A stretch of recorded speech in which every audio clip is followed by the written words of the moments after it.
សូមជម្រាបសួរពុកម៉ែបងប្អូនទាំងអស់គ្នានៅក្នុងថ្ងៃនេះដែរនេះខ្ញុំនឹងធ្វើការបង្ហាញពីប្រភេទតែលក់ត្រីបវលម្ដងបាន10ត្រីចានេះវលទៅស្មូតល្អមែនទែនចាវលមួយអត់លឿនពេកទេធ្វើឲ្យត្រីយើងឆ្អិនល្អណាចា10ត្រីហើយមានចង្អែកដៅត្រីមួយទៀតនៅក្នុងនោះហើយកន្លែងនេះគឺយើងធ្វើប្រភេទបយួរត្រីពេលដែលត្រីឆ្អិនយើងបយួរចឹងទៅភ្ញៀវគាត់មកគាត់ចាប់រើសឆ្លាញ់ពេញចិត្តមួយណាគាត់យកមួយហ្នឹងទៅនេះល្អមែនទែនចានេះ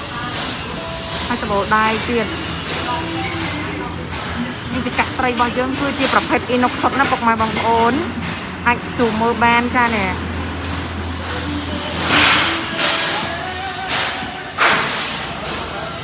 កន្លែងនេះចង្អើកដៅត្រីហើយនោះកន្លែងត្រីអាំងត្រីរបស់យើងចានេះ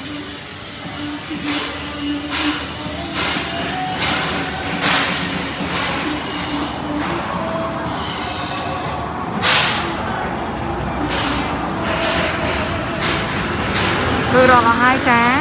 សម្រាប់ពុកម៉ែបងប្អូនគាត់មានតម្រូវការចង់កំងធ្វើលម៉ោគាត់អាចធ្វើការតំណតាមរយៈលេខទូរស័ព្ទ3ខ្សែដែលខ្ញុំដាក់ផែខាងលើឬក៏ឆាតចូលផេករបស់នេះខ្ញុំផ្ទាល់ក៏បានដែរសម្រាប់ទីតាំងរបស់យើងខ្ញុំគឺនៅភ្នំពេញនៅផ្សារដើមស្កូវលើផ្លូវ271ចានៅម្ដុំធនីគារ ABA ចា